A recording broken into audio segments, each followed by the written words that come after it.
So once again, I just want to know, we want to know how was your experience coming down to the Dominican Republic, what you think about the seminars, about the whole experience of being able to interact with Latin American young leaders, and what you think about the future, and if you can maybe see yourself working in the Latin American market, and especially in the Dominican Republic. So, well, I think it was a good opportunity for both for us to come here to speak to your aspiring leaders, but also to give them the tools necessary to make change and change to come about. And while it's the change in the Caribbean and Latin America is incremental and very slow, they need to have the knowledge, the tools to make that change. So it takes a little bit of time for the change, but at least it's a start to at least educate them, to bring them up to a different level so they can make change if they want to. And I think that the seminars that we taught today could be applied to business, to associations, to groups. So it's not limited to politics. Thank you. So what was your experience, Mindy? Well, I thought the attendees appeared to be extremely sharp and have a good vision for where they'd like to see politics go in the Dominican Republic. So, it was nice to be able, as Tony said, to be able to give them the tools to pursue that vision. I appreciated that they had a lot of good questions, and they were eager to ask questions. They weren't afraid to ask. They also seemed very appreciative and eager for the help. And when you're that receptive to help, it shows that they're serious about change, about changing the system here, and being successful in their individual endeavors. I know, I'm always so amazed at how hungry everyone is for information, and it's things that often the people we work with in the United States just take for granted every day. And here, I was very interested in their yearning for genuine leadership. There were so many follow-up questions on, so you think people should use their heart and communicate with people and make connections, and I always think that's kind of interesting, because you can tell that it had been lacking on many levels here. And I think that just the formation of a civil society and transparency and anti-corruption is such a big factor, and more countries need to address those issues. Thank you, Nancy.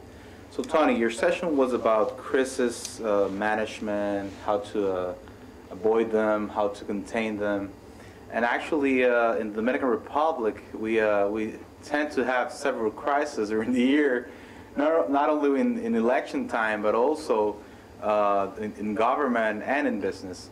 And one of the issues I think we usually face is the fact that we don't have a crisis management specialization in our country. And what I would like you to tell me about is how can we extrapolate and take all this knowledge about crisis management into the politic arena, and also get it to the business arena, which it's a rising market in the Dominican Republic, and I guess it's for the whole world. Well, crisis in the U.S. that I do, it's we have crises there, but it's nothing to build a practice around in the U.S. It's something that I specialize in and I do for U.S. companies. But if you can build a model, or if you can build a template, that template can be used for the campaign, it could be used for businesses, it could be used for groups. What we do for groups and associations in the U.S. with crisis is no different than we do for business.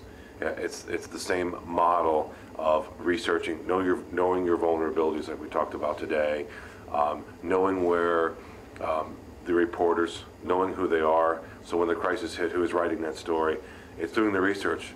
For businesses, like I was talking about today, some of the major companies that I work for, McDonald's, Volkswagen, most of their issues, public affairs issues with the U.S., sometimes can be avoided. Sometimes it's self-inflicted. Sometimes it's consumers complaining about issues, whether it's advertising or they don't like the product.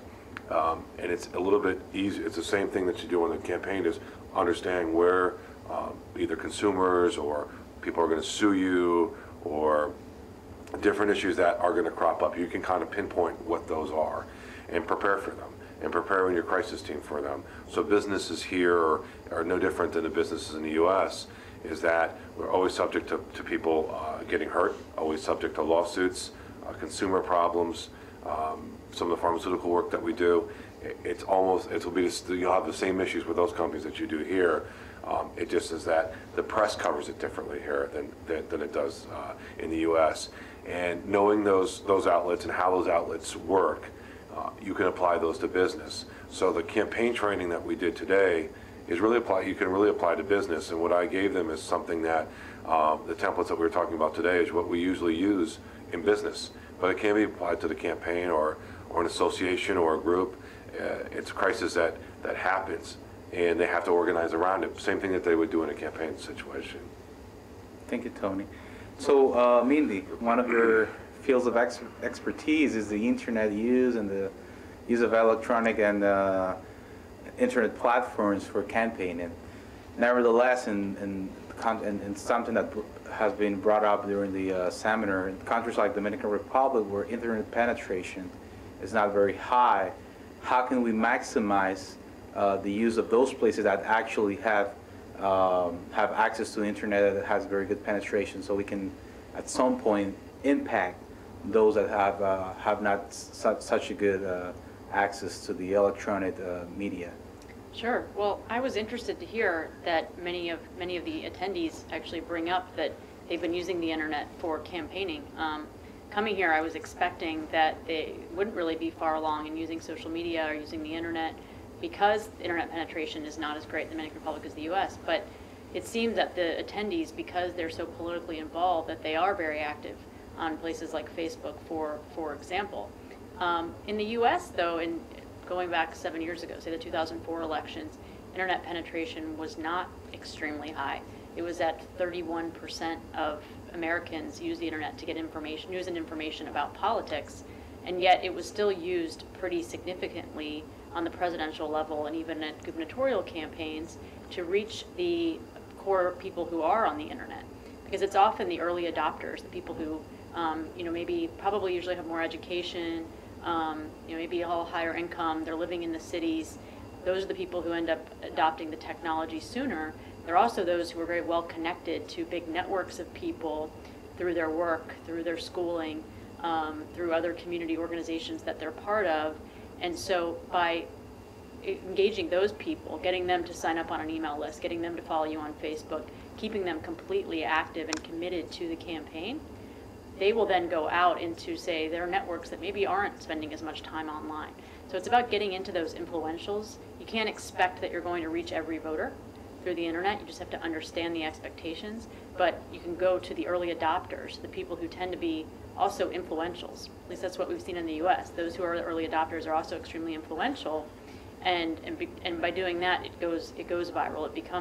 It reaches a wider audience. The other thing to say is that it's only growing, so it's important to master the tactics now, and to start experimenting with what works and what doesn't online, because it's only going to grow. When you start to see what works, I heard someone mention that they do think that online fundraising could work in the Dominican Republic, even though it's something that hasn't taken off yet.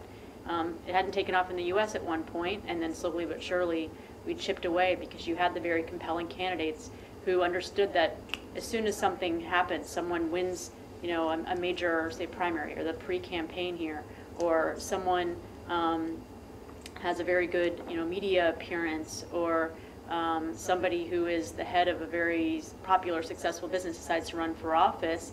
If they have the foresight to put up a contribution page in the system that allows people to contribute, they might be surprised at the response they get. You don't know until you try, and it's important to start trying now, as the internet's starting to take off more as a medium in the Dominican Republic. Thank you, Nancy. So Nancy, one of the points that you brought up in the process of running and preparing for the campaign was the fundraising, and you said you gotta aim high and you gotta ask often. In a society like and I think this applies for a lot of Latin American countries, but especially in the Dominican Republic, it's usually the other way around. People are waiting to get something from their candidates. They're waiting to get a favor. They're waiting to get a handout. How do you think we can start to approach a change in this kind of culture and actually start to engage not only the big donors, as Mindy was saying, how can we try to catalyze a change in the way people see politics and the way they get involved and the way they usually give away something, give a part of their income, even if it's a little amount, so, to help a candidate. Fundraising is such a foreign concept in every sense of the word outside of the United States. Even in countries like Germany and England, they don't have the traditional political fundraising system that we do. Yet every country I visit, they're always very interested in, well, what can we do to raise some money? I think that several things need to happen. There needs to be some commitment to transparency, that we need to grow a new generation, that this isn't the way things are. And I think you need good role models. It's one reason why we try to get more women in politics. Studies show they tend to be less corrupt. And I think we need to just, this is a path. It is certainly a long journey, and it's not going to change overnight. But because of the internet, countries and people aren't as isolated or insulated anymore. And I think that when you see people that are making a difference, whether it was the Obama campaign that raised so much money, even though the average donation, so many of online came from $100, it certainly had its share of people who gave $5, $10, $15, and they felt like they had a personal stake. And I think here, if you have a candidate that you feel like you have a personal stake in, that you trust this person to use the money wisely, that it is going to go for the greater good, to a genuine leader. So I think we have a little bit of mind shifting.